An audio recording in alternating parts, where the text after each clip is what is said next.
Review Institute and National Review Magazine. And I'm so happy to be here with Sue Ellen Browder, who is the author of the new book, Sex and the Catholic Feminist, New Choices for a New Generation. Sue Ellen, can you first off just talk a little bit why you put this book together?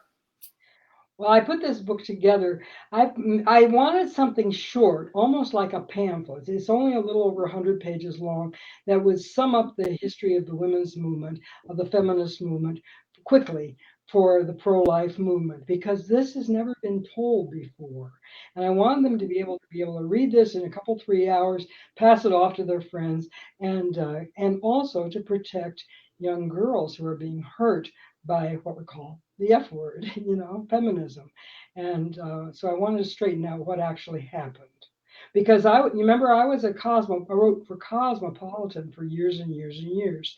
And after I became a Catholic at age 57, so I was an old Catholic, that's when I realized what the damage that the false joining in the sexual revolution with the feminist movement had done to young women.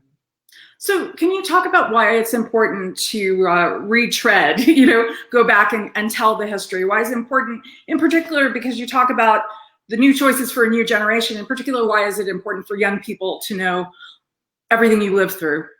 We need to know the roots of all of this and where it all came from, but we also need to know how has it hurt people? Why has it hurt people so much? That young women are being told that to be free, they have to go to college, get a great degree, have a fantastic job, and be as sexually free as possible. How did those two join together?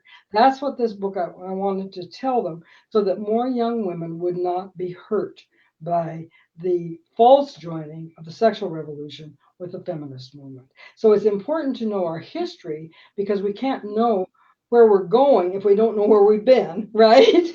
You need that foundation to understand how to get out of it. Once you understand your history, you'll know more clearly how to go where you're going.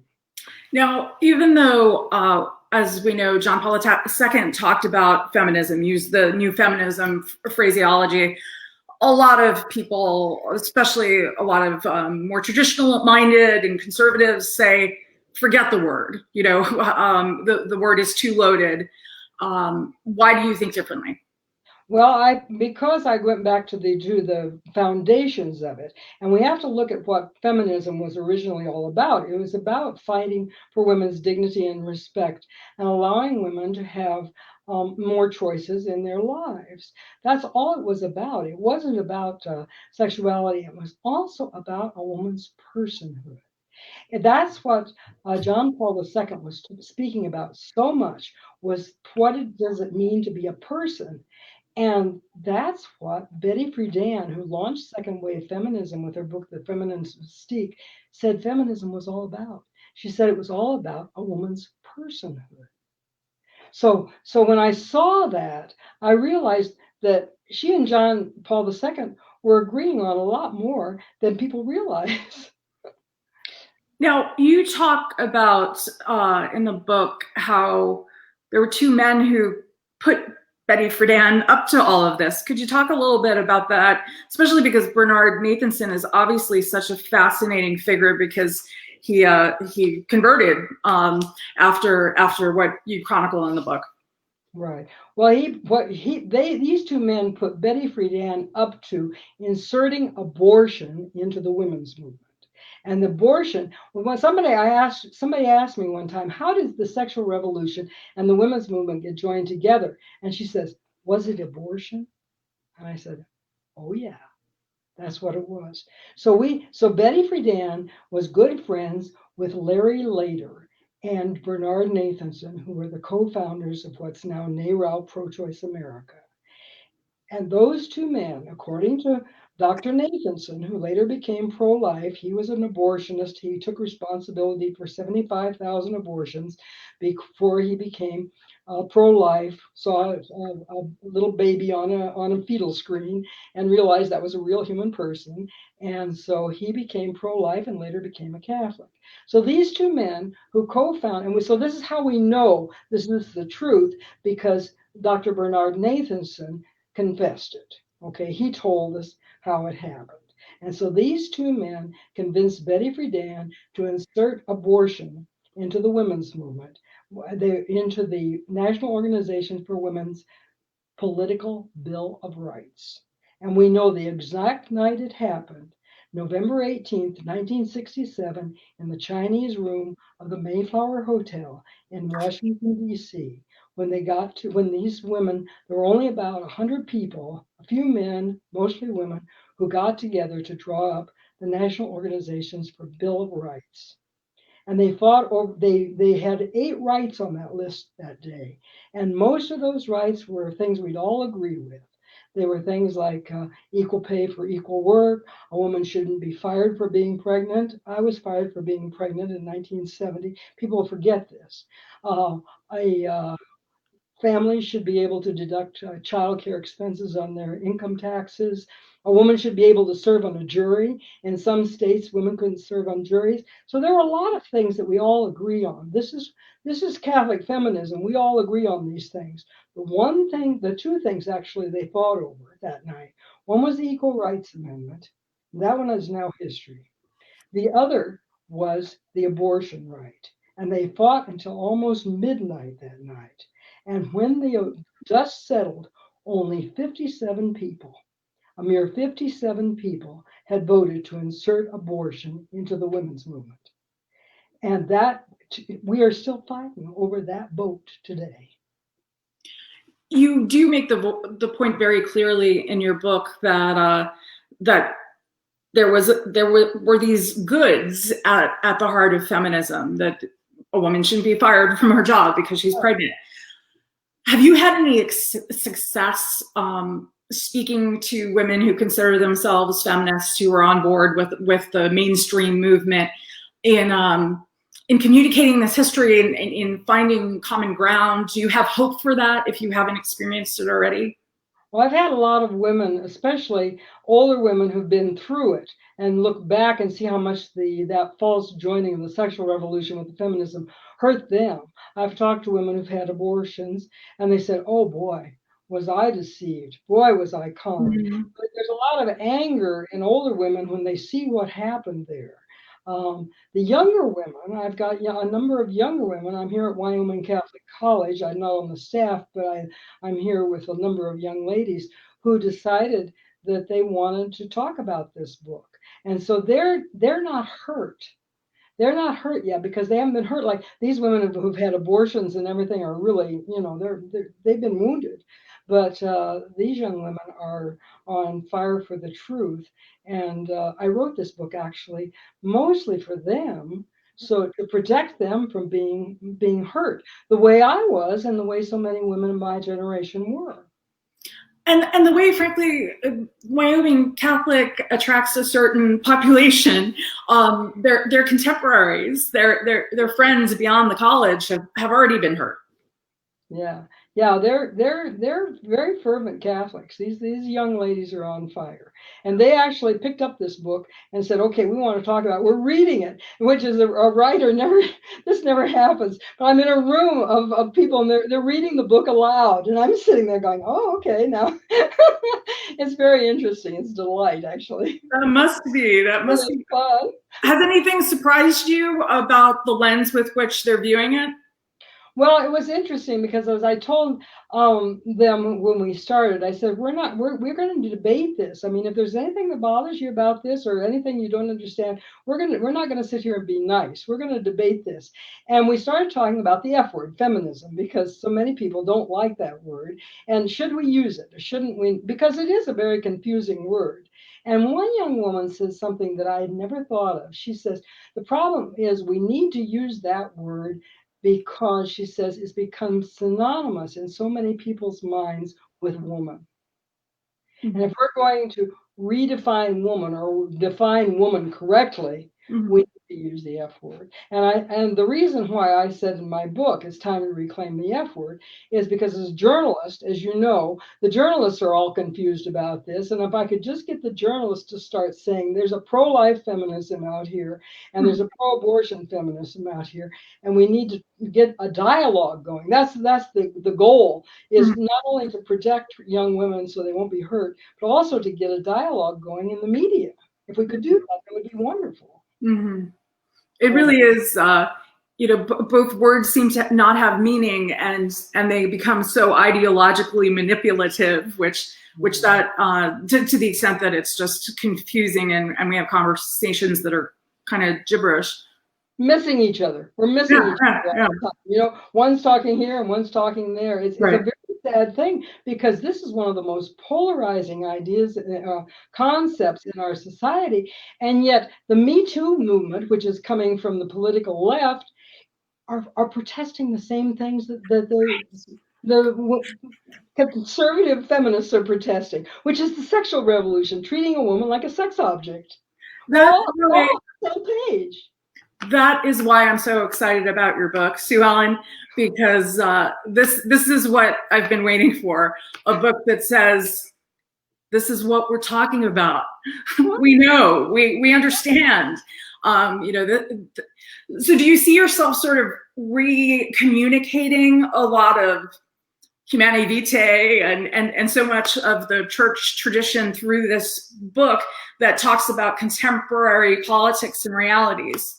Yes, I mean, I think that's the unique part of this book, is it combines the two. Because I became a Catholic when I was 57, and when you begin to see the worldview, which Catholicism is a bigger worldview, not a smaller one. It's a bigger worldview than the secular world. Once you see that bigger worldview, then you can say, oh, I see there were some good things about feminism. But also, let's go farther. Let's take it further. So yes, this is one of the first books, I think, that actually combines secular feminism, if you will, with Catholicism, which looks at it in a deeper way. Deeper. You have to remember, those young women, or those women who were complaining about their lives, that they were home, they were homemakers, they were bored, they were this, they were that. First of all, they were all in their mid-40s, so they'd raised their kids. Okay, this was a survey that was done by Betty Friedan of her classmates. Okay, so these women were not young women having babies who were dissatisfied at home. These were women who'd already raised their kids. But what were they worried about? What were their problems? The problems were internal. Yeah. Their interior lives were a mess. Their problems were spiritual, but they didn't know it. And that's the same way today with so many of these radical leftist feminists. Their problems are spiritual, and they don't know it. Oh goodness, the rioting in the street has to do with that too. That's right. That's right. That's right. They just don't know it, and it's tragic that as Christians we cannot seem to get this word out. We've been pushed up in a little corner somewhere, right, where we're speaking. I can't write for my secular markets anymore. Right. I wrote for Cosmopolitan, a New Woman, which is now defunct. But this was a feminist magazine. I wrote for Reader's Digest. Reader's Digest is almost gone. Right. So we can't get this word out, and that is very frustrating to me. I bet it is to you too. Yeah, absolutely. Can you talk a little bit about how you did transition from Cosmo writer to Ignatius Press writer, an Augustine Institute writer? How did that happen? It was a search for truth, Catherine. It was a search for truth. As a journalist, you're looking for the truth. And I would find little bits and pieces of the truth here and there. And just like there's little bits and pieces of the truth in feminism, actually pretty good sized ones. But I would find little pieces here and little pieces there and little pieces here. And I was searching for the truth. And finally, one day, my husband said, well, maybe we should become Catholics. And I said, I'm not going to join that patriarchal old church. And then one thing led to another, and we ended up in a mass. And then the priest told us asked us to get the catechism. And I got the catechism. I could not put it down. I read Wow. it 3 days straight. This was not the stuffy old patriarchal Catholic Church I'd heard about. This was about joy and peace and love. And I was a Protestant. So I would say, well, where does it say that in the Bible? And then it's all footnoted. I'm going, oh, okay. Well, where does it say that in the Bible? You're like, oh, okay. So it was the Catechism. A book convinced me. Wow. Did you feel enveloped by the truth as you were reading it? Oh, I fell head over heels in love with the Catholic Church. Wow. I still am. Guess what? Guess what? I moved from I lived next door to by a priest for 10 years in a little house on the church property. And when our little parish went, we couldn't afford to pay the mortgage anymore. He moved from California to Wyoming. Guess who followed him? Really? So that's how you're near Wyoming Catholic? I didn't want to leave that beautiful liturgy. It's actually Byzantine rite, and it's hard to find. Yeah, that is remarkably beautiful. Yeah. And so it was either move to Los Angeles to be with my son down there, or to go to Wyoming. And I decided to come to Wyoming. With your mainstream, not Catholic friends, is there's something you try to convey to them, share the most about the Catholic Church? Which ones? I have lost all my friends. Really? I've lost all my old friends. I've got one left. One left. She's in her 80s. She's Jewish and a very sweet lady. but no, I've lost all my old secular friends. And what do you think that is? Fear of the truth? And no, I think it's the matter of not being in the same circles. Okay. You know, I was a journalist in a certain journalism group, and then I left that group. I mean, I'm not part of that group anymore. And I've got a lot of new Catholic friends. Well, I imagine they're very appreciative of your presence in their life. Speaking of that old circle, though, can you talk about Helen Gurley Brown and why she's, again, important to revisit as you do? Helen Gurley Brown was the editor of Cosmo in the 1970s and 80s and into the 90s, and she was the one that turned Cosmo from a general interest magazine into a sex journal. It was a Playboy clone. She actually went to Hugh Hefner and got some of his writers and some of his agents and stuff like that. And remember now, Hugh Hefner reduced a woman. He based his magazine on Alfred Kinsey, who reduced a woman to a sexual animal. He didn't, a woman was just a sexual animal. She had all these desires, and that was it. Playboy comes along, Hugh Hefner comes along and creates what? The Playboy bunny, okay? An animal, that's a woman. Then Cosmo comes along and creates what? The Cosmo pussycat, another animal. So the sexual revolution was a reduction of a woman to a sexual animal. No soul, no thought processes. She can't control herself. She's just a sexual animal. And Helen Gurley Brown was the one that created that Cosmo girl, that persona. And when I was at Cosmo, Helen Gurley Brown even had a list of rules on how to lie to make up this woman that we call the Cosmo girl. And this Cosmo girl, which Helen Gurley Brown invented. She was an advertising copywriter. She was a very good advertiser. She invented that Cosmo girl. We see her everywhere today. She's on the internet. She's in the movie. She's on television. Sex and the City was ripped off from, if you will, copied from Cosmo.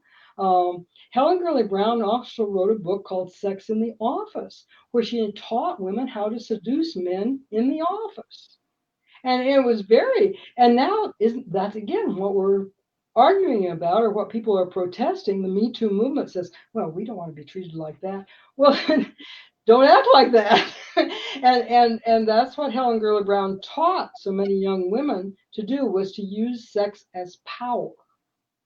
That was very important for her. Sex as power, because women can use sex as power if they want to, but she took it out of the sex as love category and put it into a sex as power. So Helen Gurley Brown's Cosmo persona was very much a joining of the sexual revolution with feminism.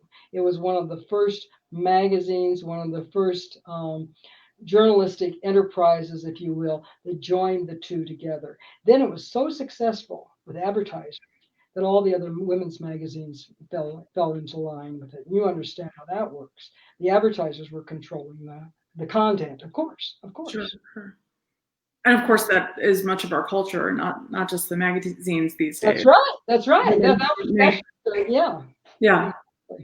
So the church has said that about women, at this moment when the human race is undergoing so deep a transformation, women impregnated with the spirit of the gospel can do so much to aid mankind in not falling. And I feel like your book is a bit of a handbook for that. Well, good. I hope so. I hope so very much, because it gives feminism the strength of women back to women. I mean, back to real women who are in touch with their interior lives, with peace, with joy.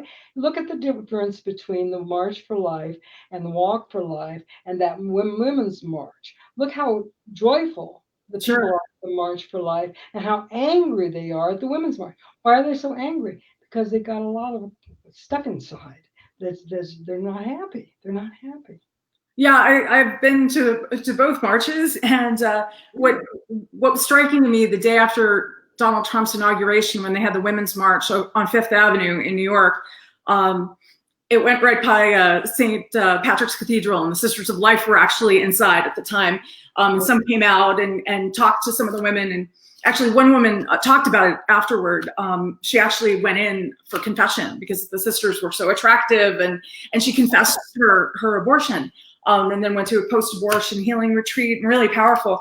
But the point I wanted to bring up is I saw signs that day that were like homemade signs that said #sad. And I thought that sort of captured it, this is almost like some kind of therapy or catharsis to go out into the streets, because there are things about life that are miserable, including, in some degrees our culture, right? That's right. That's right. Oh, that's a beautiful thing. But #sad. You see? Yeah. Well, no, okay, because we're going to come clean, because I've come clean in my other books and everything. So, I had an abortion. I aborted my third child, and that tortured me for many, many years. And it wasn't until I came into the Catholic Church that I was healed from that. And the joy, I cannot tell you the joy that I've had since I became a Catholic. It's peace and joy and love. It's never left me. And it's been now since 2003, 17 years. One thing that has always been so striking to me is right before Dorothy Day died, she wrote an essay for Commonweal where she still was talking about the pain of her abortion and the regret.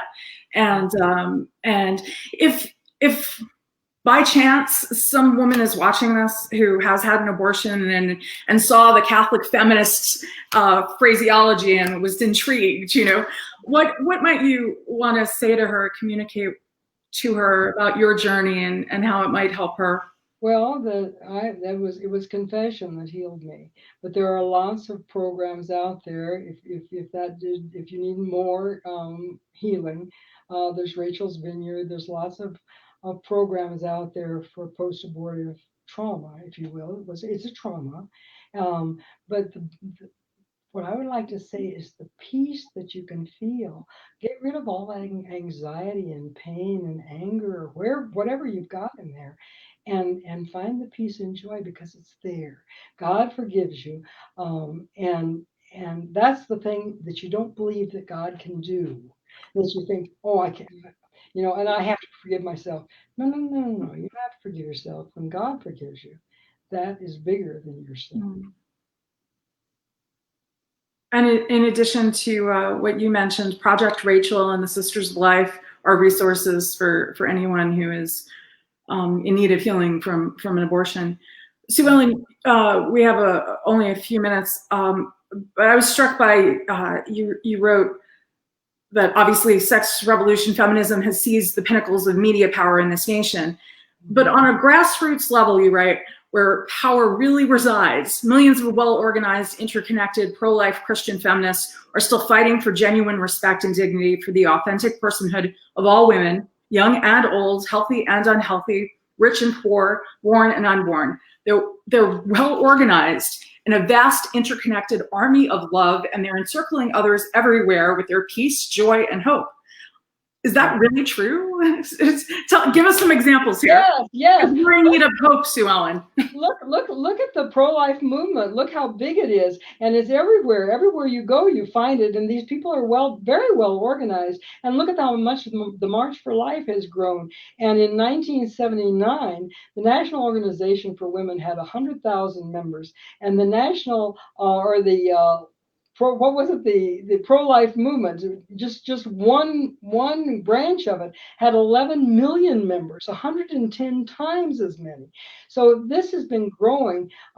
Years and years ago, in the late 1970s again, only 1% of the American people said that abortion was an issue for the presidential election.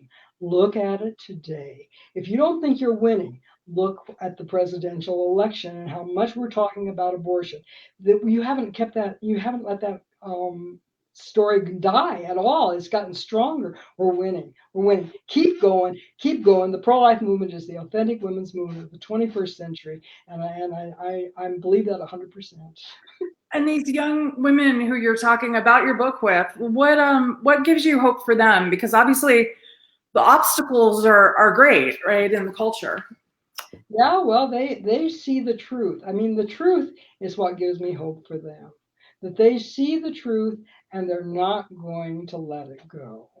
And that even with all of the stuff on the internet and all the lies and floating around us and everything, they perceive the truth and they want to spread it. And that's what gives me hope, and that's what I love these young ladies. They're the future. What's your final pitch for why people should give your book a look? Well, because it's quick, you can get that history fast, and you can figure out where in this story you belong. Because we've all lived this story, but how do you fit into the picture? Mm-hmm. And I think that little section I read, your point about the grassroots level, which is really, the home, the community, the parish, most important thing. I think people frequently don't appreciate their own power. We get so distracted by whatever's on the news. Turn the news off, and hello, someone in the media is telling you to too. Right, I agree with you 100%. Turn it off, and live your life. Exactly. And the truth will set you free, right? Right. Our hope is in living lives of virtue and following who we say we are, right? That's right. Well, Sue Ellen Browder, thank you so much. Thank you so much for your book. Thank you for your time. Thank you to Ignatius Press for publishing this book, and the Augustine Institute and Ignatius Press for organizing this. I'm Catherine Lopez from the National Review Institute, and God bless you all. Thank you. Thank you.